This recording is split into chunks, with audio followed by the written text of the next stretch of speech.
Hello everyone, my self Rahul Bhati. अब जैसे कि आप लोग जानते हो, अब तक हमने क्या क्या अपलोड किया हुआ है यहाँ पे आपके लिए। सबसे पहला तो है दैट इज़ अकाउंट्स का फर्स्ट चैप्टर। अब फर्स्ट चैप्टर की जो पहली वीडियो थी, 30,000 व्यूज़ उसके हो चुके हैं। और मेरे हिसाब से अगर मैं गलत नहीं हूँ तो ये जो पहला चैप्टर का वीडियो है, ये नंबर 1 वीडियो हो चुका है आज की तारीख में फॉर फर्स्ट चैप्टर अकाउंट्स के लिए। वैसे ही मैंने इको की वीडियोस भी अपलोड करने चालू किए। अब मैं आपके लिए मैथ्स के वीडियोस यहाँ पे आपको अवेलेबल करवाऊंगा। तो धीरे धीरे हम एक एक सब्जेक्ट आपके लिए ओपन करते जा रहे हैं। अब फिलहाल हम ये वाले वीडियो में हम यहाँ पे पढ़ने वाले हैं मैथ्स 1 का फर्स्ट टॉपिक। अब देखो, बहुत रिस्पॉन्स आ रहा है लोगों का, बहुत लोग डाउट्स पूछ रहे हैं। आप डाउट पूछिए, बिंदास पूछिए, लेकिन एक और रिक्वेस्ट कर रहा हूँ मैं आपको, आप इंस्टाग्राम पे डाउट पूछिए, वहाँ पे हमको क्या कीजिए, फॉलो कीजिए। तो जो भी अपडेट्स आएगी वीडियो के बारे में वो भी आपको वहाँ पे मिलते रहेगी। अब एक और चीज़ मैं यहाँ पे इंपॉर्टेंट अनाउंसमेंट आपके लिए कर लूँ। बहुत लोग पूछ रहे सर ये क्लास कैसे अवेलेबल होगी, क्या आप पूरा का पूरा कराओगे कोर्स? यस, पूरा का पूरा कोर्स आपको अवेलेबल हो जाएगा 12th स्टैंडर्ड का, इसी वीडियो क्वालिटी प्लस इसी टीचिंग क्वालिटी के साथ। और हर चैप्टर इतने डिटेल में होने वाला है आपके लिए, तो आप बस थोड़ा सा इंतज़ार कीजिए। अब वो हम क्या कर रहे हैं, इसके लिए एक प्लेटफॉर्म तैयार कर रहे हैं ऑनलाइन, जिसके अंदर हम लोग सर्वर के अंदर वीडियो हमारे अपलोड करेंगे। वो आपको दिखेगा, एक लॉगिन आईडी पासवर्ड मिल जाएगा। तो कैसे दिखेगा, कितने ड्यूरेशन तक दिखेगा, क्या उसका जो भी होगा, कैसे वो प्रोसेस होगा, वो हम पूरा का पूरा अनाउंसमेंट करेंगे आपके लिए। आप चिंता मत कीजिए, लेकिन आपकी पढ़ाई इसके बीच में रुक नहीं रहे। हम रेगुलर वीडियोस आपके लिए अपलोड करते जा रहे हैं। अब इस चैनल पे हम वीडियोस स्कूल सेक्शन के लिए भी यहाँ पे है। अगर आपके कोई फ्रेंड्स हैं, भाई वगैरह है, सिस्टर्स है आपकी, तो आप उनके साथ भी शेयर कीजिए। यहाँ पे चैनल पे आप वो भी जाके देखिए। स्टैंडर्ड 8th स्टैंडर्ड से लेके 12th स्टैंडर्ड तक कॉमर्स के अंदर पूरे वीडियोस इंक्लूडेड हैं। और यहाँ पे हम स्कूल सेक्शन में Maharashtra board as well as CBSE board, ठीक है, दोनों बोर्ड के वीडियोस लगातार हम यहाँ पे कंटेंट आपके लिए लाते जा रहे हैं। तो सिर्फ इतना हम चाहते हैं, आप प्लीज़ शेयर कीजिए लोगों के साथ। और जैसे आपने अकाउंट्स के वीडियो को जो इतने व्यूज़ मिले, तो बाकी सब भी उसी तरीके से है। वहाँ पे स्कूल सेक्शन में मेरे मैथ्स के वीडियोज़ भी हैं, तो वो भी आप ज़रा देखिए, आप प्लीज़ शेयर कीजिए। और सबसे इंपॉर्टेंट, इंस्टाग्राम पे फॉलो कीजिए। और एक चीज़, जो प्लेटफॉर्म जो रेडी हो रहा है उसका अनाउंसमेंट आपको कर दिया जाएगा। अब मैं आपको सबसे पहले यहाँ पे बता देता हूँ कैसे हम पढ़ने वाले हैं मैथ्स, ठीक है। हम यहाँ पे सबसे पहले आपको मैं कंटेंट बता देता हूँ, फिर आपको बताता हूँ कि कैसे हम पढ़ने वाले, क्या हमारा सिस्टम रहेगा। अब सबसे पहले देखो, यहाँ पे हमारे पास 8 चैप्टर्स है, ठीक है। ये मैथ्स 1 की बात करो, मैथ्स 2 की बात हम बाद में करेंगे किसी और दिन। अब मैथ्स 1 में सबसे पहला टॉपिक है मैथमेटिकल। सबसे पहला टॉपिक आ जाता है आपके लिए मैथमेटिकल लॉजिक। अब ये टॉपिक बहुत सिंपल है, पर थोड़ा सा लेंदी है। अच्छा खासा इसके अंदर 10 एक्सरसाइज है, ठीक है कि नहीं है। फिर आता है आपका मेट्राइसिस। ये आपका 11th स्टैंडर्ड का ही समझ लो, एक जो टॉपिक था आपका, जो आपने डिटरमिनेंट्स करते थे, जो आप मेट्राइसिस के लिए जो आप बनाते थे ना, डी क्रैमर्स रूल वगैरह आपने सॉल्व किया था, वो 11th का ही कंटिन्यूशन है। फिर ये सबसे इंपॉर्टेंट टॉपिक यहाँ पे चालू हो रहा है। मतलब पहले 2 टॉपिक तो आप बोलोगे हाँ ठीक है सर, अच्छा लग रहा है, काम चल रहा है। मेट्राइसिस में एक एक्सरसाइज है, वहाँ पे थोड़ा ध्यान देने का जरूरत है, डिफ्रेंसिएशन। अगर आपने शायद सुना होगा फ्रेंड्स से कि यार ये चैप्टर इतना हार्ड है, इतना टफ है, ठीक है कि नहीं है, पर ये वाला चीज़ आपके लिए मैं इतना इजी बनाऊंगा, आप कुछ सोच के रहोगे सर ये क्या आपने कर दिया करके, ठीक है कि नहीं है। तो आप बिल्कुल चिंता मत कीजिए। अब मैं आपको एक चीज़ बता देता हूँ, अगर आपको डिफ्रेंशिएशन नहीं आएगा तो भूल जाना, ये 4th टॉपिक आपको आएगा, ठीक है। अगर 3rd चैप्टर नहीं आना, आगे के जितने भी चैप्टर से आप सॉल्व नहीं कर पाओगे, तो वो बेस बनाना बहुत ज़रूरी है। फिर एप्लीकेशन ऑफ डेरिवेटिव्स, उसके बाद इंटीग्रेशन। जो डेरिवेशन में आप सीखोगे, जो डिफरेंशिएशन बोलते हैं, उसका एग्जैक्टली अपोजिट क्या होगा, इंटीग्रेशन होगा। ये नॉर्मल डेफिनेशन आज मैं आपको बता रहा हूँ, पर ये आपको आगे मैं डिटेल में भी बताऊंगा। जब इंटीग्रेशन आएगा तब उसका डेफिनेट इंटीग्रेशन आएगा, वो आएगा तो उसके बाद उसका एप्लीकेशन आएगा। और उसके अगर एप्लीकेशन कर दिया तो उसका यूज क्या है, ठीक है कि नहीं है, उसके एप्लीकेशंस कहाँ है, ये रहा ना लास्ट वाला चैप्टर।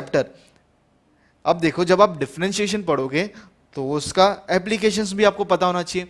जब आप इंटीग्रेशन पढ़ोगे तो उसका एप्लीकेशन भी तो आपको पता होना चाहिए। वो आप कहाँ पे सीखोगे, चैप्टर नंबर 8 के अंदर, ठीक है कि नहीं है। तो ये चीज मेरे को आपको बतानी थी।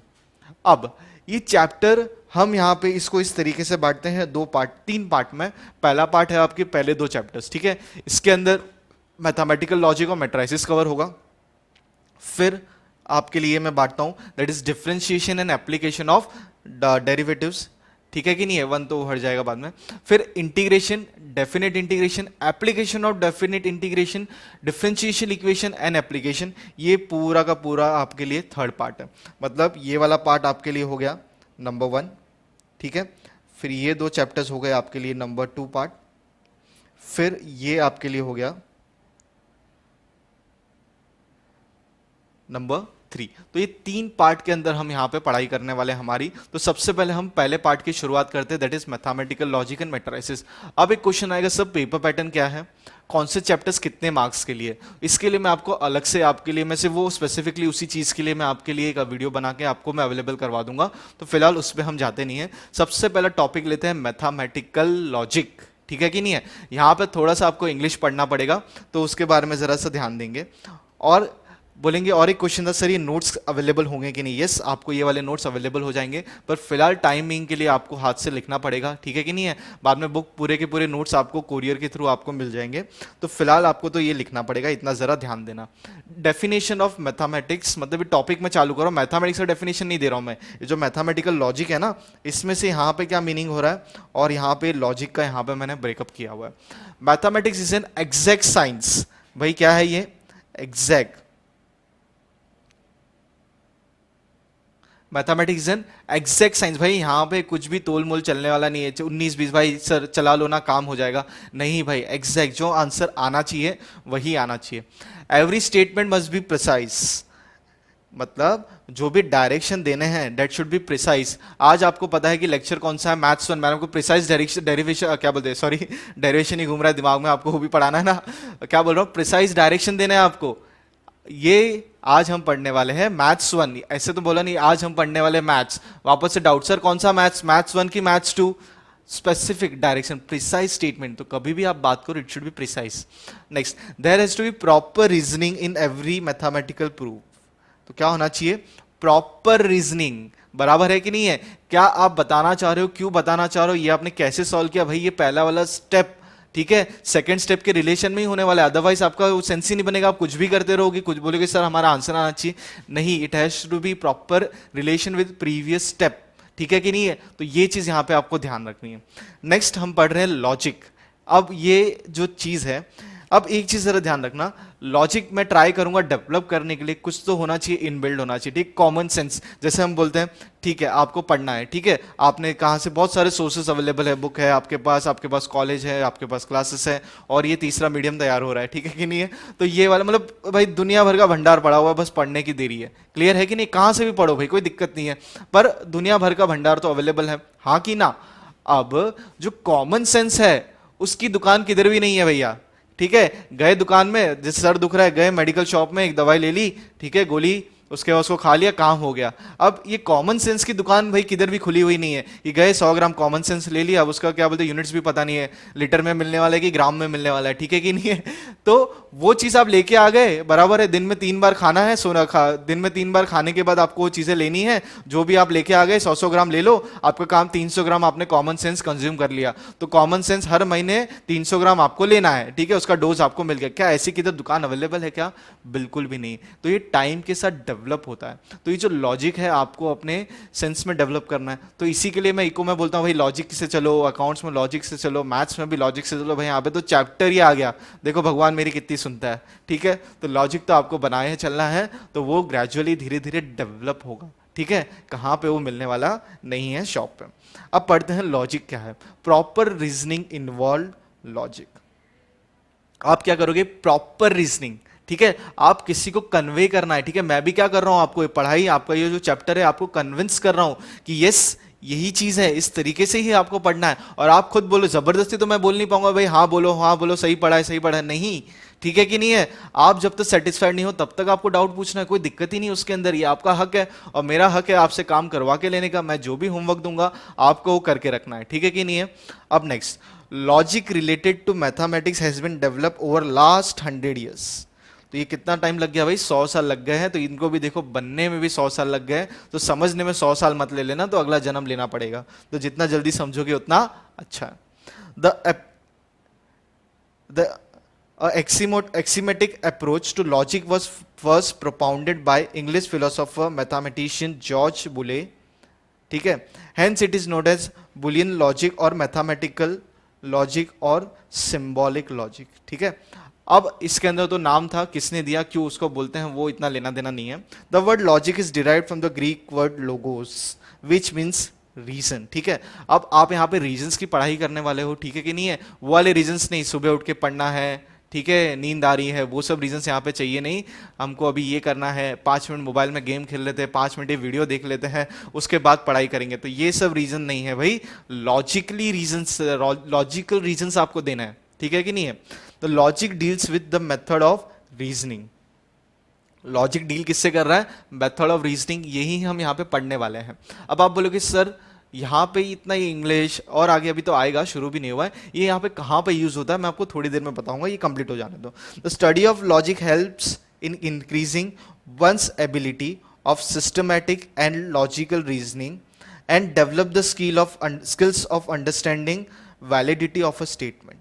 क्या बोला गया है, the study of logic helps in increasing one's ability of systematic and logical reasoning. इतनी देर से मैं आपको रीजनिंग पढ़ा रहा हूं, अभी 2 वर्ड ऐड हो गए, सिस्टमैटिक एंड लॉजिकली।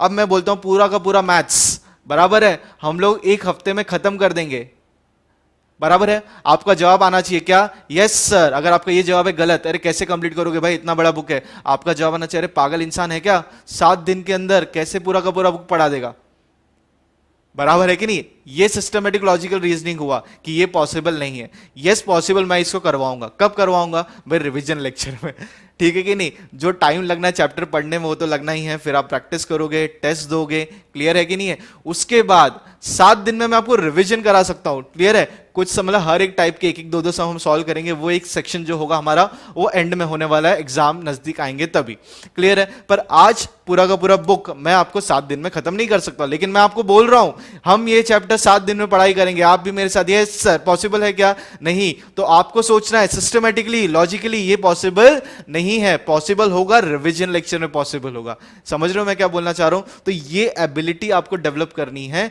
कि कोई भी स्टेटमेंट आपको कोई देता है, कोई आपसे बात करता है या आप किसी को स्टेटमेंट देते हो, ठीक है, उसके पीछे का लॉजिक होना चाहिए कि यस ये सही बोल रहा है कि गलत बोल रहा है, क्लियर है कि नहीं है। तो ये चीज पे आपको ध्यान देना है। अब आपको यहां पे एक मास्टर चार्ट है आपके लिए, ठीक है, इस पे मैं आता हूं मास्टर चार्ट पे आपके लिए थोड़ी देर के लिए। अब ये आपने मैथमेटिकल लॉजिक तो आपने बोल दिया सर, आपने ठीक है एक्सप्लेनेशन दे दिया, ये लो आप लिख भी लो यहाँ पे, साथ साथ में सुनते भी रहो। ये इसका यूज कहाँ पे, मैं आपको बताता हूँ इसका यूज कहाँ पे। मैथमेटिकल लॉजिकल अब तो टॉपिक शुरू हुआ है, थोड़ा पहले आप समझ लेना, पर किस सोच से आपको समझना है।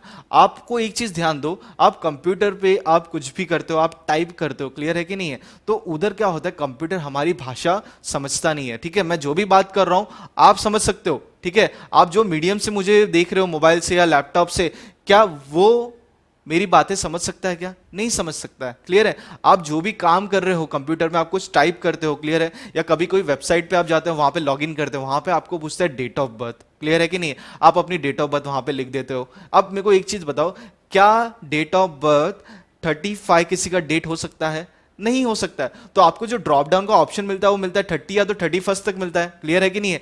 उसमें भी अगर आपका डेट ऑफ बर्थ अक्टूबर है तो अक्टूबर में 31 डेट होती है क्या, होती है। तो सितंबर में तो नहीं होती, तो सितंबर में आपको 31 का ऑप्शन ही नहीं देगा, मतलब 1 से लेके 30 उतना ही आपको डेज मिलेंगे। ईयर 1 से 12 13 का भी मिलने वाला है क्या, नहीं। और ईयर आपका चलते रहेगा, अभी 1900 ईयर तो वापस से कभी आने वाला है नहीं, तो वो आपको ऑप्शन देता है क्या, नहीं देता है। आपको ऑप्शन देता है एक पर्टिकुलर एज फ्रेम से ही ऑप्शन देता है आपको। तो ये जो भाषा कंप्यूटर को समझानी है वो किसके थ्रू समझाई जाती है, कोडिंग की जाती है। और कोडिंग कैसे की जाती है, उसकी कुछ वैल्यू निकाली जाती है स्टेटमेंट्स की। तो वो जो वैल्यू यहां पे निकलेगी 2 तरीके की निकलेगी, या तो ट्रू या तो फॉल्स। जैसे मैंने आपको बोला 7 दिन में मैं आपको पूरा का पूरा पढ़ा दूंगा, पहली बार आप पढ़ रहे हो, मैं आपको 7 दिन में पूरे के पूरे 8 चैप्टर पढ़ा दूंगा, मैंने तो मेरी बात बोल दी। क्या ये स्टेटमेंट हो गया, ठीक है सर स्टेटमेंट हो गया, हाँ हमने मान लिया, ठीक है। अब स्टेटमेंट में बहुत सारी चीजें पढ़नी है, थोड़ा सा समय रुक जाना। अब मेरी बात जरा ध्यान से समझो, आगे मैं आपको क्या बोलना चाहता हूं कि उसका आंसर क्या निकलेगा, या तो ट्रू, यस सर पढ़ा देंगे 7 दिन में पूरा का पूरा, ठीक है, या तो क्या निकलेगा फॉल्स कि सर पढ़ा नहीं पाएंगे। इसका आंसर कब मिलेगा, 7 दिन बाद, क्लियर है? लेकिन लॉजिकल रीजनिंग से आप सोच लोगे नहीं यार ये पॉसिबल नहीं है, ये मुझे तो फॉल्स लग रहा है। क्लियर है कि नहीं है? तो ये भाषा कंप्यूटर को कैसे बताओगे? कंप्यूटर को ऐसे बताओगे, we are going to complete entire maths 1 in 7 days। It is a statement, yes it is a statement. अभी के लिए, अब तक आपको मैंने स्टेटमेंट पढ़ाया नहीं है, तो मानो ये स्टेटमेंट है, ठीक है? लेट एज्यूम, एज्यूम मैंने ख्यालों में, लेट अस एज्यूम कि ये स्टेटमेंट है, ठीक है कि नहीं है? उसको मैंने क्या बोल दिया? आंसर या तो ट्रू या तो false. Answer is false, possible नहीं है। क्लियर है कि we are going to complete revision of maths 1 in 7 days। Is it statement? मानो yes it is a statement सबसे पहले तो। अब उसकी दो वैल्यू, या तो ट्रू या तो फॉल्स। रिवीजन हम 7 दिन में करेंगे, आंसर इज टी। तो कंप्यूटर को जब ये सेंटेंस के साथ मिलेगा टी, कंप्यूटर बोलेगा यस आंसर करेक्ट। जब कंप्यूटर को जो पहला वाला स्टेटमेंट और मिलेगा एफ, आंसर इज फॉल्स। तो ये कंप्यूटर इस तरीके से भाषा समझेगा। तो ये मैंने एक एग्जांपल बताई कहां यूज होगा। क्लियर है कि नहीं है? तो ऐसे तो बहुत सारी चीजें हैं। अब ये रहा आपका मास्टर चार्ट। अब हर चैप्टर में आपको क्या मिलेगा? एक इस तरीके से मास्टर चार्ट मिलने वाला है। क्लियर है कि नहीं है? अब इसके अंदर क्या क्या पढ़ोगे और मैं चार्ट को धीरे धीरे आपके लिए क्या करूंगा? ब्रेक करूंगा। सबसे पहले क्या है आपके पास? Statement. What do mean by statement? क्या होगा उसको मैं अलग से ब्रेक करके देखो नीचे, ये पूरा स्टेटमेंट के बारे में पढ़ाई है। फिर क्या है? Types of statement. आप देखो बहुत मेहनत लगी इस तरीके से पूरे के पूरे चैप्टर को इस तरीके से ब्रेक करने के लिए। आपको कौन सी चीज कौन से समय पे समझानी, कितना समझाना है, उसके रिलेटेड एग्जांपल्स और कौन सा एक्सरसाइज किस हिसाब से करना है। याद रखा मैं बहुत सारा एक्सरसाइज के सम्स ब्रेक करूंगा, एक्सरसाइज का सीक्वेंस चेंज करूंगा। क्यों चेंज करूंगा आपको मैं उस टाइम पे आपको बताऊंगा। क्लियर है कि नहीं है? टाइप्स ऑफ सेंटेंस, फिर ये मैथमेटिकल लॉजिक, फिर ये सेकंड लॉजिकल कनेक्टिविटी जो पार्ट बी है, तो ये आपको मैं बाद में कराऊंगा। तो अभी फिलहाल हम यहां पे सिर्फ इतना सा ही ध्यान दे रहे हैं। दैट इज व्हाट, पहले तो मास्टर चार्ट पे, और ये ए पार्ट, तो ये आपको दिख रहा है यहां पे ए पार्ट। तो ये ए पार्ट पूरा पूरा डिटेल में। फिर हम करेंगे एक्सरसाइज। बी पार्ट से हमको लेना देना नहीं है भाई, अभी हम उस पर बाद में आ जाएंगे। अब हमको उसको लेना देना नहीं, हम सिर्फ ए पार्ट पे ही फोकस करेंगे। क्लियर है कि नहीं है? चलो ध्यान दो यहां पे। अभी ए पार्ट इज स्टेटमेंट। अब आ जाते हैं स्टेटमेंट, और ये जो 1.1 1.2 लिखा हुआ है ये आपके प्रैक्टिस एक्सरसाइज है। कौन सा? Based on text book. Clear है? चलो अब आते हैं हम स्टेटमेंट्स के ऊपर। अब इसके बारे में अभी ध्यान से पढ़ाई करना, इसी के ऊपर आपका पूरा बेस्ड है। पहला वाला एक्सरसाइज, ये भूल गए तो भाई या काम खत्म। ठीक है? चलो, a simple sentence which is assertive और declarative and which is true और फॉल्स बट नॉट बोथ। ठीक है? But not both. एक सिंपल सेंटेंस होना चाहिए विच इज असर्टिव और डिक्लेरेटिव, बराबर है। या तो वो आपको कुछ बताना चाहिए, वो आपको क्या बताएगा, क्या वो स्टेटमेंट ट्रू है या वो फॉल्स है। दोनों नहीं, दोनों नहीं होना चाहिए। मैं आपको पढ़ाई करा दूंगा 7 दिन के अंदर, हो भी सकता है नहीं भी हो सकता है, ऐसा वाला चलने वाला नहीं है। ठीक है?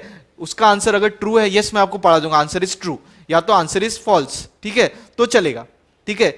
इज अ स्टेटमेंट और अ प्रीपोजिशन इन लॉजिक, मतलब बहकी बहकी बातें होनी नहीं चाहिए, गाने में अच्छा लगता है, बराबर है। तो यहां पे कुछ ऐसे अलग एकदम बात नहीं हो, लॉजिकली वाली बात, पॉसिबल वाली बात, वैसी बात करनी है। उसका आंसर भले गलत हो चलेगा, उसका आंसर ट्रू हो तो भी चलेगा, पर आंसर बोथ नहीं होना चाहिए। ट्रू भी चलेगा फॉल्स भी चलेगा, वैसा ऑप्शन नहीं देना चाहिए। जैसे मैं बोलता हूं कल हम लोग क्रिकेट मैच खेलने वाले हैं, कौन कौन आ रहा है? क्लियर है? अब आप सोच रहे हो क्या काम है, कल का शेड्यूल क्या है? बहुत बिजी हो ना आप तो, बराबर है, बहुत काम है आपको। ठीक है कि नहीं है? तो आप अभी सोच रहे हो, क्या सोच रहे हो कि कल जाना चाहिए कि नहीं जाना चाहिए। अब तक रात हो गया, परमिशन लेना है, मम्मी से लेना है परमिशन। परमिशन लेते भाई बुलाया है, क्रिकेट मैच है, दोस्तों ने खेलने जाना है। मम्मी ने बोला पापा को पूछो, पापा लेट आएंगे काम से। तो आप अभी तक डिसाइड नहीं कर पाए, दोस्तों को आप क्या जवाब दो? आप लिखते हो मैं कल आ भी सकता हूँ, मैं कल नहीं भी आ सकता हूँ। वो बंदा गया जो कैप्टन है आपका, वो 11 जन की टीम बना रहा है, अभी वो कैस किसको रखेगा, लेगा कि नहीं लेगा? आप आओगे तो आपको टीम में लेगा, ऐसा तो नहीं है मैं आता हूं सुबह फिर देखते हैं। तो उसका जवाब देना है। तो यहां पे दोनों आंसर हो गए, तो ये स्टेटमेंट कहलाएगा क्या? नहीं। अब देखते हैं next point. Mathematical identities are considered to be statement. ये बहुत अच्छी लाइन होगी आपके लिए। मैथमेटिकल आइडेंटिटीज मतलब जो भी कुछ इक्वेशन भी होगा उसको भी आप क्या मानोगे? स्टेटमेंट्स। ठीक है? तो आगे मेरे को ये मत पूछना सर ये मैथ्स में ऐसा लिखा हुआ है, इक्वेशन लिखा हुआ है। जैसे मैं बोलता हूं x plus 5 is equal to 10 where x is equal to 5। Clear है? इसका मतलब क्या हुआ? अरे बोलो क्या हुआ? एक मिनट वापस से लिखता हूं मैं। x plus 5 is equal to 10 where x is equal to 5। Clear है? तो इसका मतलब क्या हुआ? क्या ये स्टेटमेंट है? यस, हाँ ये स्टेटमेंट है। ठीक है, इसका मतलब मैथमेटिकल जो इक्वेशंस भी लिखे होंगे उसको भी आप क्या मानोगे? स्टेटमेंट। इसका आंसर क्या है? बताओ ना आंसर। इसका आंसर है टी। क्यों? क्योंकि जब आप 5 सब्सटीट्यूट कर दोगे, 5 प्लस 5 इज व्हाट? 10। हुआ ना काम? 5 प्लस 5 इज 10। अगर बोलता हूं x की वैल्यू इज 3, तो आप 3 सब्सटीट्यूट करो, 5 plus 3 is what? 8। So answer is F. ऐसा तो नहीं है दोनों आंसर ट्रू भी होगा फॉल्स भी होगा, 5 डालो आंसर तो एक ही आ रहा है ना। 5 डालोगे तो आंसर ट्रू ही आने वाला है, 5 के अलावा कोई भी नंबर डालोगे तो फॉल्स आने वाला है। सिंपल स्टेटमेंट है। ऐसा है 5 लिखने के बाद भी आंसर इज इक्वल टू 10 आएगा भी नहीं भी आएगा, ऐसा कुछ है क्या? नहीं। एक और चीज, जो भी मैं पढ़ा रहा हूं, ठीक है, उसका आंसर भी ट्रू, मतलब आपको समझेगा। एफ वहां पे लाना नहीं है, मतलब उसका आंसर फॉल्स लाना नहीं, हमेशा ट्रू ही लाना। यस, हमको समझा। ठीक है, नहीं समझा तो तब तक डाउट पूछ लेना, एफ पे मत रखना, उसको टी पे लेके आना स्टेटमेंट को। ठीक है, चलो।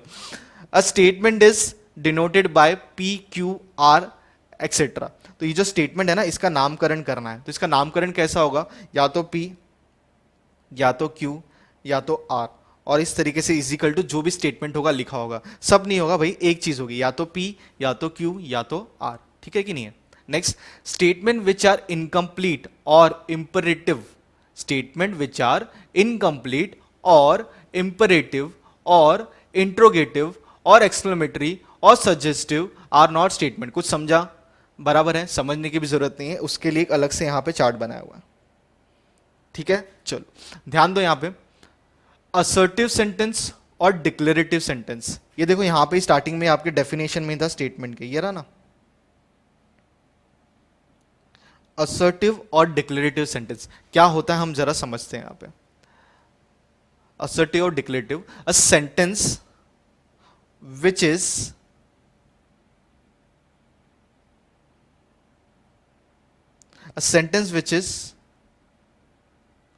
आइदर ट्रू और फॉल्स बट नॉट साइमल्टेनियसली। इसको क्या बोलोगे? असर्टिव या तो डिक्लेरेटिव। यही मैंने आपको ऊपर समझा दिया था।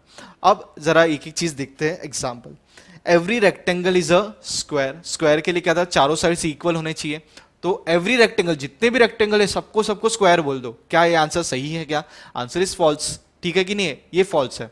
अब next, the square of every real number is positive. The square of every real number is positive. False हो गया ये।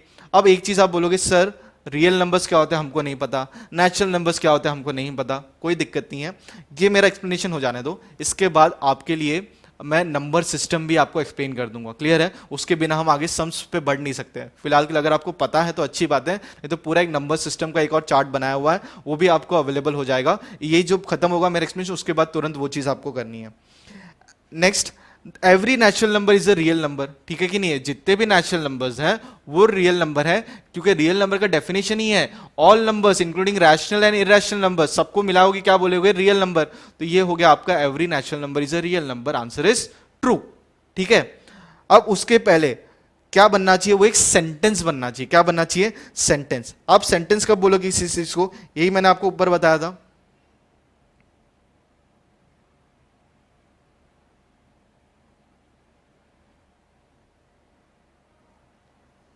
ठीक है, यही चीज आपको मैंने समझ। सेंटेंस विच इज डिक्लेरेटिव, या तो आंसर उसका ट्रू होना चाहिए या तो उसका फॉल्स। तो ये तो पहले एक सेंटेंस हो गया। उसके बाद कैसा सेंटेंस है, सेंटेंस के टाइप, क्या वो असर्टिव, क्या वो असर्टिव और डिक्लेरेटिव है, ये आपको कैसे पता चला? अगर वो ट्रू और फॉल्स है तो स्टेटमेंट को मैथमेटिकल सिंबल्स से भी रिप्रेजेंट किया जा सकता है।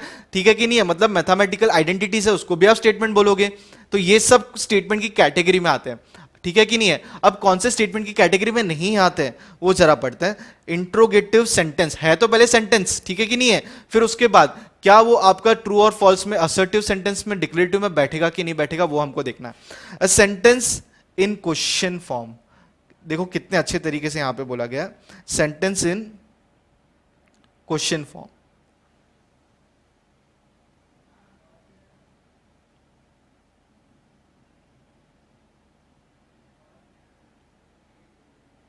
एक मिनट, ये देख क्या हो गया।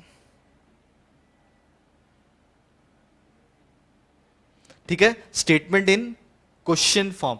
तो जैसे मैं आपको कुछ भी पूछता हूं और वो क्वेश्चन मार्क है लास्ट में, तो वो आपका सेंटेंस यहाँ पे उसकी वैल्यू निकलने वाली नहीं है। आप क्या बोल दोगे उसको? It is not a statement बोल दोगे। क्यों बोल दोगे? क्योंकि वो क्लियर नहीं है। उसका आंसर या तो ट्रू या तो फॉल्स नहीं निकल रहा, उसका आंसर दोनों हो सकता है। अब मैं बोलता हूं दूर से रास्ते में कार जा रही थी, तो मैं बोलता हूँ इट्स येलो, मतलब बोलता is the car yellow in colour. मैं पूछ रहा हूँ क्या ये कार येलो कलर, अभी एक कार यहां से गुजरी है, is this car is yellow in colour? अभी आपने अगर उसकी झलक देखी रहेगी तो आप बोल सकते हो यस, कार तो निकल जा चुकी है। अब वो ऑरेंज कलर की थी, ब्लैक कलर की थी, किसको पता, एक अचानक से एक लगा कि क्या is the car yellow in colour, पूछा तो लास्ट में क्या आ गया भाई? Question mark. ठीक है, हमको नहीं पता। तो ये आपका सेंटेंस में क्लासिफाई करोगे क्या? नहीं करोगे। उसकी वैल्यू टी भी हो सकती है, एफ भी हो सकती है। हो सकता है कार येलो थी, हो सकता है लेमन येलो थी, ठीक है, हमको नहीं पता भाई, मैं येलो कलर की बात कर रहा हूं। तो इसके लिए क्वेश्चन मार्क जब भी होगा उसको बोलेंगे इंट्रोगेटिव। ठीक है, होता है ना पुलिस इंट्रोगेट करेगी आपको, आपको से पूछताछ करेगी। क्लियर है? तो वैसे सेंटेंस यहां पे चलने वाले नहीं है, उसको आप बोलोगे it is not a sentence. Why are you so unhappy, आप दुखी क्यों हो, इसका जवाब क्या दे भाई? तो वापस से क्वेश्चन मार्क। कोई मुझे पूछता है आप बहुत दुखी हो आज, बोले अरे भाई कौन से दुखी यार, कुछ मैं सोच रहा हूँ यार, मैं कहाँ दुखी हूँ। आप कैसे उसको बताओगे? तो वापस से ये उसको सामने वाले को लग रहा है बहुत दुखी है, मैं बोलूंगा नहीं भाई मैं तो बहुत खुश हूँ, तो इसका एक्सप्लेनेशन नहीं है। वापस से एक क्वेश्चन मार्क आ गया, तो ये सेंटेंस में क्लासीफाई होने वाला नहीं है। एक और एग्जाम्पल है, where do you want to go today, आज आप कहाँ जाना चाहते हो? जवाब है इसका? नहीं जवाब है, आज मैं यहाँ पे जाऊँगा। ठीक है, अब मैं वहाँ चलते चलते अचानक ध्यान लगा नहीं यार वो वाला काम पहले, किसी का कॉल आ गया, तो यहाँ पे भी हम आंसर नहीं दे, क्वेश्चन मार्क है। ठीक है, तो कोई आपको पूछता है क्वेश्चन मार्क, तो वो वाले सेंटेंस आप यहाँ पे क्लासीफाई नहीं करोगे। किसके अंदर? डिक्लेरेटिव सेंटेंस के अंदर क्लासीफाई होने वाला नहीं है। Next, exclamatory sentence. आप बोलोगे सर इंग्लिश की क्लास चल रही है? यस, इंग्लिश की क्लास ही चल रही है, समझ लो, मैथ्स के अंदर पढ़ना जरूरी है। अब a sentence ending with exclamatory sign, लास्ट में आपको पता है ना एक्सक्लेमेटरी इंग्लिश के अंदर, ठीक है, may God bless you, exclamatory mark. तो ये भी sentence classify, declarative sentence classify होने वाला नहीं है। What a horrible site it was, हमें नहीं पता। आई हेट यू, ठीक है, exclamatory mark. I love you, exclamatory mark, तो हमें नहीं पता। तो ये भी, इसको क्या बोलोगे? Exclamatory sentence. ये मैं आपको क्यों बता रहा हूं, यहां पे देखो ये सेंटेंस था ना, स्टेटमेंट्स विच आर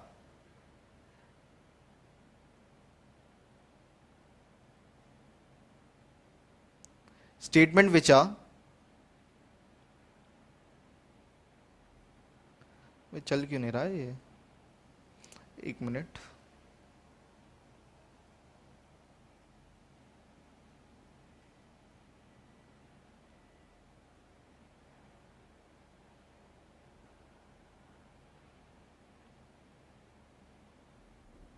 ठीक है, मैं लिख लेता हूं, अंडरलाइन कर लेता हूं। स्टेटमेंट विच आर इनकम्प्लीट और इंपरेटिव और इंट्रोगेटिव। अब हमने क्या देखा, एक एक चीज को हम जरा पढ़ रहे हैं यहाँ पे।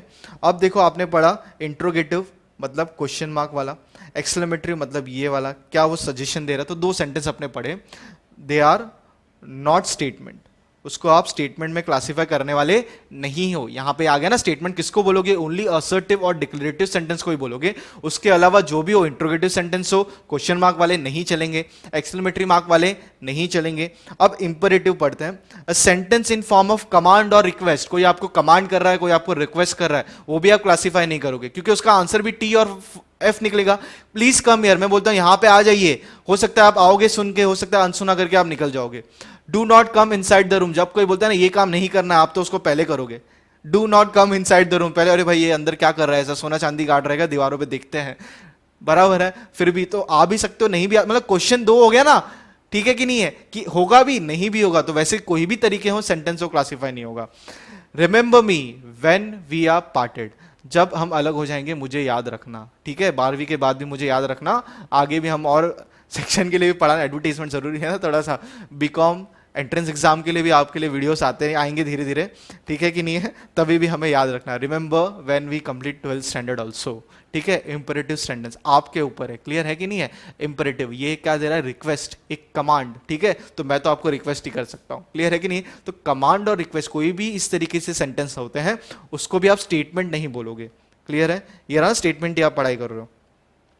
पहली बात तो है, तो ये भी सेंटेंस ही है। ओपन सेंटेंस, ये बहुत इंपॉर्टेंट है।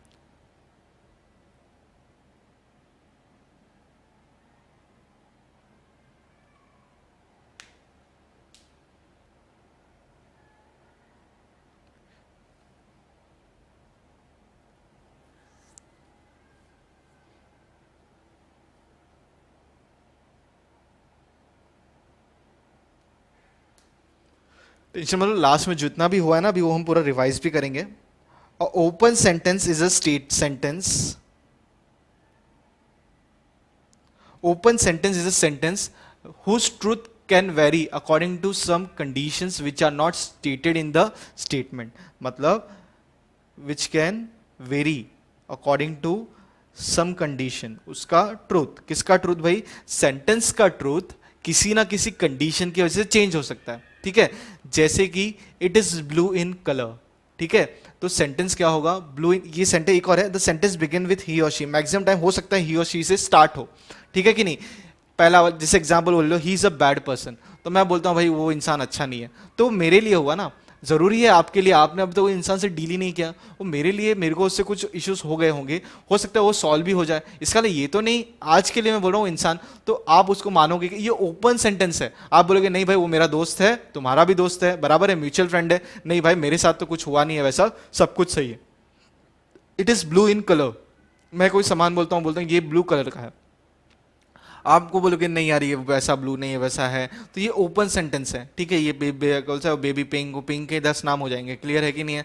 तो बहुत सारे मुझे उतने नहीं पता है, लड़की लोगों को ज़्यादा पता है. ठीक है कि नहीं है? तो वो सब मतलब कलर, ये ओपन सेंटेंस है ना, तो ये आपको पता नहीं चल रहा है. तो ये सेंटेंस आपका स्टेटमेंट बनेगा क्या? नहीं. स्टेटमेंट कौन से सेंटेंस बनेंगे जिसका आंसर या तो टी या तो एफ निकलता है वही बनेंगे. इंट्रोगेटिव वाले बनेंगे नहीं. ठीक है, पहला तो वो हो गया. अगर दोनों निकल रहा है तो वो नहीं बनेंगे. असर्टिव सेंटेंस, डिक्लेरेटिव सेंटेंस, वो हो गया. सबको इंडिपेंडेंट ले लो. इंट्रोगेटिव सेंटेंस ये स्टेटमेंट नहीं बनेगा. स्टेटमेंट और सेंटेंस में फर्क है. स्टेटमेंट कब बनेगा? ये देखो ये रहा, मैं आपको यही बता रहा हूं. Statement is different, sentence is different. Statement कौन से हो सकते हैं? Simple sentence which is assertive और declarative, and which is true और फॉल्स, बस दोनों साथ में नहीं होने चाहिए, तो उसको आप स्टेटमेंट बोलोगे. मैथ्स के जो भी है चीजें हैं उसको भी आप स्टेटमेंट बोलोगे. किसको नहीं बोलोगे? पूरी कंडीशन ये रही, पांचों के पांचों को आपको तोलना है. असर्टिव और दोनों अगर आंसर निकल रहा है तो स्टेटमेंट नहीं है. क्वेश्चन मार्क वाला है, स्टेटमेंट नहीं है. एक्सक्लेमेटरी हो गया, आगास्ट हम बोलते हैं ना, ये चीज देख के हॉरिबल साइट इट वाज, बराबर है, आई हेट यू, तो ये भी वाले स्टेटमेंट नहीं बनेंगे. सेंटेंस है भाई. अरे एक्सक्लेमेटरी सेंटेंस है ना, इंग्लिश में पढ़ा है. ठीक है, इंपेरेटिव सेंटेंस. ठीक है, इंपेरेटिव मतलब क्या हो गया? कुछ कमांड वाली चीजें हो गई, रिक्वेस्ट वाली चीजें हो गई. फिर हो गया आपका क्या? Open sentence. ओपन सेंटेंस बोला तो क्या हो गया यहां पे? उसका आंसर कुछ भी हो सकता है, आपके ऊपर डिपेंड करता है, कुछ कंडीशंस पे, उसको स्टेटमेंट बोलेंगे नहीं. अब देखो मैथमेटिकल लॉजिक, अब आपको यहां पे समझना है. Truth value of a sentence. अब ये ट्रुथ वैल्यू क्या होगी मैंने आपको समझा दिया, यहां पे सिर्फ हम कवर करेंगे.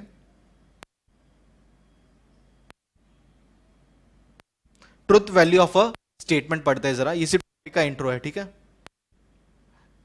हेडिंग नहीं है, truth value of a statement heading है आपका. ट्रुथ और फॉल्सिटी स्टेटमेंट.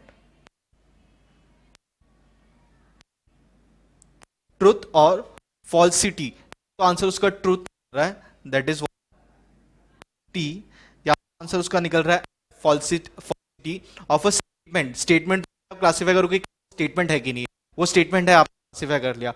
उसके बाद पूछोगे ट्रुथ वैल्यू. ट्रुथ वैल्यू आपको कहां से पता चलेगी वो आंसर ही है क्या वो गलत है? ठीक, उससे आप निकालो वो जो आंसर है उसको क्या बोलते हैं? उसकी ट्रुथ वैल्यू.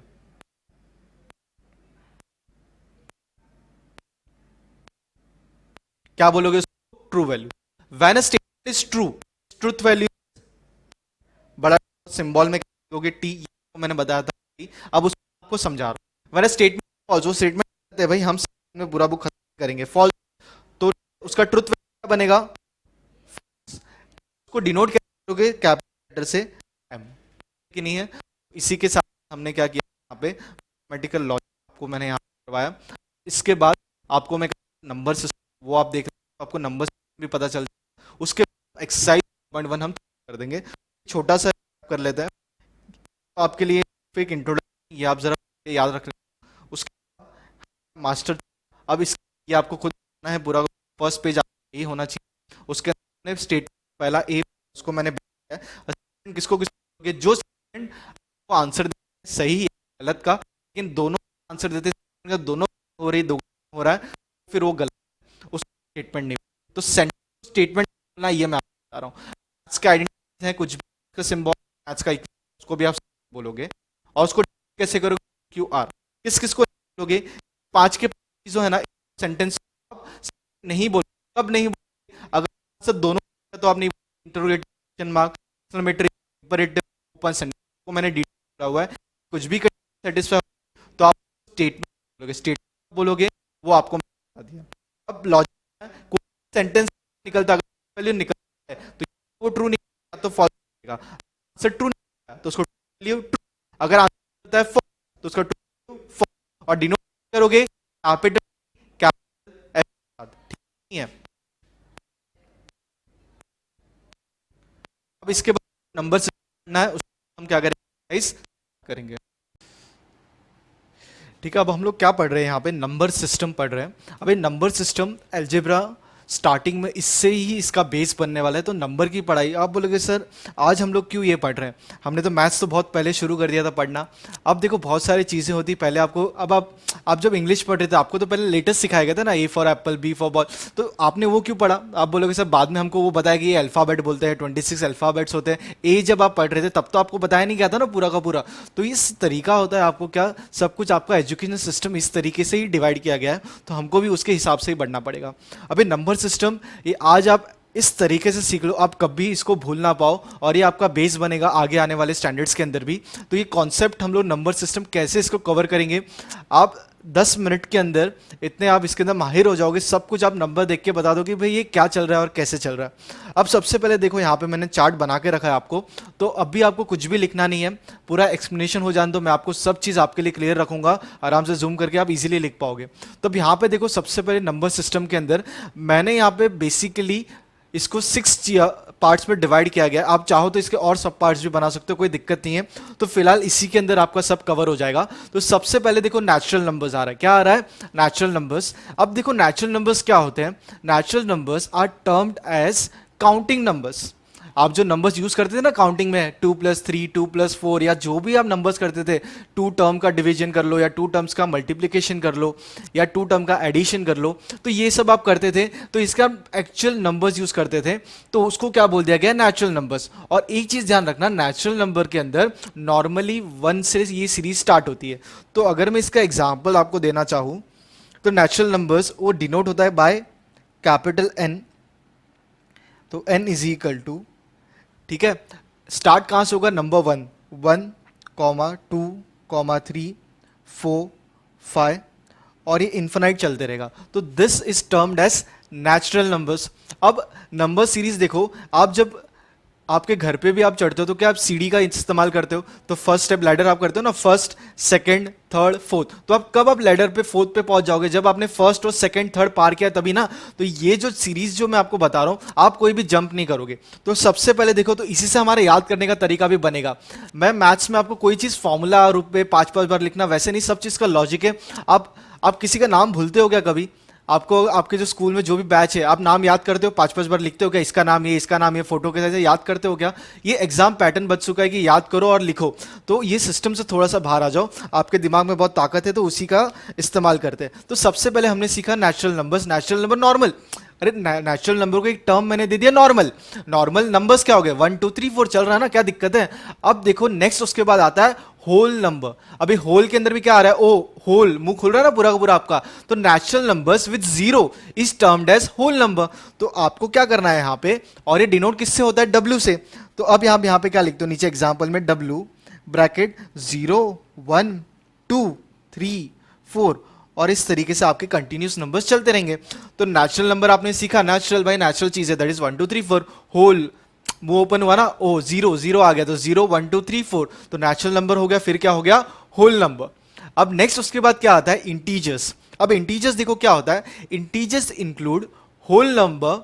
अब देखो इंटीजर्स इंक्लूड होल नंबर। अब मैं बोल सकता हूं does integers include natural number also, अरे यस ना, क्योंकि नेचुरल नंबर के बाद ही तो होल नंबर आया। अब इंटीजर्स बोल दिया है कि इंक्लूड होल नंबर, इसका मतलब है कि whole number includes natural number, तो इसकी वजह से मैं बोल सकता हूं integers include natural number as well as whole numbers. Natural number whole number में डिफरेंस क्या है, एक जीरो का ही तो है, नेचुरल नंबर में जीरो नहीं आता है, होल नंबर में जीरो आता है, बाकी नंबर्स तो सेम है। तो integers includes whole number but not fraction numbers. तो फ्रैक्शन नंबर्स क्या होते हैं? फ्रैक्शन जो आप बोलते हो ना ए अपॉन बी वाले, उसको बोलते हैं फ्रैक्शन नंबर। तो फ्रैक्शन नंबर्स इंक्लूड नहीं होते इंटीजर्स में। इंटीजर्स में क्या होता है? 0 होने दो, 1 होने दो, 2 होने दो, 3 होने दो। लेकिन एक और चीज ध्यान रखना है, they also include positive numbers and negative numbers. अब देखो यहां पे मैं नंबर सिस्टम में पॉजिटिव नंबर्स और नेगेटिव नंबर्स नहीं लिखे। पॉजिटिव नंबर्स प्लस साइन है तो पॉजिटिव नंबर्स, नेगेटिव साइन है जैसे -1 -2 तो उसको आप क्या बोल दोगे? Negative numbers. समझ रहे हो? तो integers include natural numbers, whole numbers. अभी नेचुरल नंबर्स आए तो पॉजिटिव नंबर्स ऑलरेडी आ चुके हैं, होल नंबर्स पॉजिटिव आ चुके हैं। अब नेगेटिव नंबर्स भी इंटीजर्स के अंदर इंक्लूड हो जाते हैं। सिर्फ एक चीज ध्यान रखना, वहां पे फ्रैक्शन जो है वो इंक्लूड नहीं होते, that is does not include fraction numbers. तो इसके एग्जांपल्स क्या बनेंगे? और इसको डिनोट करते हैं z या तो i से डिनोट करते हैं। तो अब इसके अंदर मेरे को बताओ, z इज इक्वल टू, मैं लिखता हूं -5 -4 -3 -2 -1 0 1 2 3, और ये पॉजिटिव इस तरीके से चलते रह रहे आगे तक, इन्फिनाइट सीरीज तक ही चलते रहेंगे। अब इसके अंदर अगर मैं बोलता हूं नेगेटिव, जो मैंने अभी बात की थी, जैसे अगर बोलता हूं मैं नेगेटिव इंटीजर्स, याद रखना ये नोट्स बहुत संभाल के रखना, आपको आगे भी काम आने वाले हैं। नेगेटिव इंटीजर्स क्या एग्जांपल होगा? माइनस, ये जो ऊपर ही हमने लिखा है ना उसी में से नेगेटिव बता दो। -5, आराम से बाद में लिखना, पहले से यहां पे समझ लो। -4 -3, ये क्या हो गए? नेगेटिव इंटीजर्स हो गए। अब इसी में मेरे को बताओ पॉजिटिव इंटीजर्स क्या हो जाएंगे? पॉजिटिव इंटीजर्स क्या हो जाएंगे? दैट इज 1 2 3 4 चलते रहेगा। तो ये क्या बन जाएंगे? Positive integers. अब इसको और एक नाम बोलो, नॉन नेगेटिव। ये नेगेटिव है क्या? नहीं ना, तो इसलिए नॉन नेगेटिव, तो नाम तो वही है। क्लियर? तो अब तक हमने 3 नंबर्स पढ़े। कौन से पढ़े? सबसे पहले याद यहां पे हो जाएगा नेचुरल नंबर्स। नेचुरल मतलब चीजें, नेचुरल नंबर्स आपने जो अब तक देखे हुए हैं 1 2 3 4 5, होल मुंह से खोला ना, बराबर O sign banana, that is 0, तो 0 1 2 3 4। इंटीजर्स, इंटी मतलब इंटीग्रेट, बहुत सारी चीजों को क्या करना है? इंटीग्रेट करना है। मतलब नेचुरल नंबर्स आ गए, होल नंबर्स आ गए, प्लस नेगेटिव नंबर्स आ गए। क्या चीज को इंक्लूड नहीं करोगे आप? फ्रैक्शन नंबर को आप इंक्लूड नहीं करोगे, तो वो चीज क्लासीफाई होगी रैशनल नंबर। किसमें क्लासीफाई होंगी? रैशनल। अब देखो फोर्थ जो हमारा है यहाँ पे, रैशनल नंबर मतलब numbers which is written in p upon q form is termed as rational number और it is denoted by sign q। तो अब एक सिंपल सी बात मेरे को बताओ, अगर q में लिखता हूं यहाँ पे सीरीज एग्जाम्पल में, तो rational number p upon q form मतलब 2/4, 3/4, 5/6, तो इस तरीके के नंबर्स क्या बोलेंगे आप? Rational number. क्लियर? 5/6, और इस तरीके से जो भी आप नंबर सीरीज भी अगर बनाना चाहो तो भी चलेगा। तो ये तो हो गए rational numbers which is written in p upon q form. तो आपको सिर्फ इतना सही ध्यान रखना है। अब इसके अंदर बारी आती है इर्रेशनल, रैशनल एंड इर्रेशनल। अब ये सब एक एक चीज पे कुछ ना कुछ चैप्टर्स आगे पूरे के पूरे बनने वाले हैं। तो ये नंबर सीरीज इसलिए आपको एक साथ क्लब करके बताना बहुत जरूरी है अलजेब्रा शुरू करने से पहले। और ये आपका कॉन्सेप्ट इस तरीके से, कॉन्सेप्ट बोल दो इसको, ये पूरा का पूरा कि आप यहाँ पे नंबर सिस्टम का आप इसके अंदर सिर्फ कॉन्सेप्ट पढ़ रहे हो। अब कौन सा बात हो रही है? Irrational number. Rational number, number which are written in p upon q form ना। इर्रेशनल आगे क्या i हो गया ना, तो numbers which can not be written in p upon q form is termed as irrational numbers. तो इसके लिए यहां पे आपको एग्जांपल्स बनेंगे। It is denoted by, irrational number को आप ऐसे कुछ है नहीं डिनोट, आप आई भी लिख सकते हो, कोई दिक्कत नहीं है। तो अंडरस्टैंड हो जाता है कि आई से बारे में बात हो रही है और इंटीजर्स के अंदर भी आई है, तो यहां पे आप नहीं लिखोगे तो भी चलेगा। तो इसके एग्जांपल्स क्या होंगे?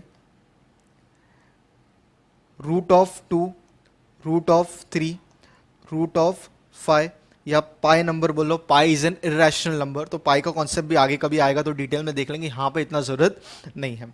अब ये रैशनल नंबर, इरेशनल नंबर, इसके ऊपर पूरा का पूरा एक अच्छा खासा चैप्टर मिलेगा आपको। और इसके अंदर जो रूट है, इसके आगे जब हायर स्टैंडर्ड्स में जाओगे रूट की पढ़ाई, इसको इरेशनल नंबर, कॉम्प्लेक्स नंबर के अंदर भी कन्वर्ट हो जाएगा। तो अभी तो चलो जाने दो। तो रूट जो है, ये नंबर्स आप एक्चुअल में जब आप सॉल्व नहीं कर सकते हो ना, तब आप ये रूट वाले टर्म्स लेते हो। तो ये चैप्टर जब स्टार्ट होगा तब देखेंगे। अब लास्ट में है रियल नंबर्स। तो सर आप रियल नंबर अभी बताओ, और इससे पहले जो क्या क्या कर रहे थे, क्या अनरियल नंबर्स थे? ऐसा कुछ नहीं। अब देखो, real numbers collection of all set of rational and irrational number is termed as real numbers. तो उसको डिनोट कैसे किया है? आर। बराबर है कि नहीं? अब वैसे ही तो था यहाँ पे, देखो ना, इंटीजर्स, इंटीजर्स क्या था? इंटीजर्स किसका इंटीग्रेशन था? Of natural numbers and whole numbers, उसको बोल दिया गया इंटीग्रेशन। रैशनल और इरैशनल को मिला दोगे तो क्या बन जाएगा तुम्हारा? Real numbers. तो ये चीज आप समझ रहे हो। अब मेरे को एक और चीज बताओ, क्या रैशनल नंबर्स नेचुरल नंबर या होल नंबर हो सकते हैं क्या? अरे हो सकते हैं ना, क्यों नहीं हो सकते? अगर मैं बोलता हूं 4/4 फ्रैक्शन में लिखा है ना इज 1, तो 1 is natural number also and whole number also.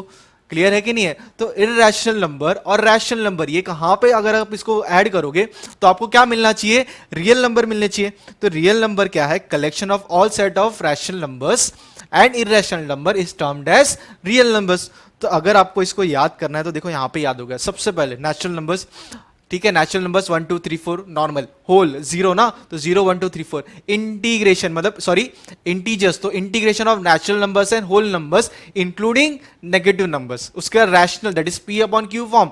P upon Q form में नहीं रख सकते हो तो इररेशनल नंबर, और उसके बाद लास्ट में इन दोनों का सम करोगे दैट इज रियल नंबर। तो ये चीज इस तरीके से नंबर सिस्टम आपको पढ़ना है। और कितना टाइम लगा? तो लास्ट में मैंने आपको विद इन 30 सेकंड्स के अंदर पूरा का पूरा समरी हो गया। तो कोई भी आपको कभी भी पूछे ना नंबर सिस्टम, तो ये आप सिर्फ एक लाइन बोल दोगे, बोल देगा भाई बस हो गया, देखो सब कुछ आता है। तो इस तरीके से हमने क्या किया हुआ है, कॉन्सेप्ट पढ़ा कौन सा? नंबर सिस्टम का।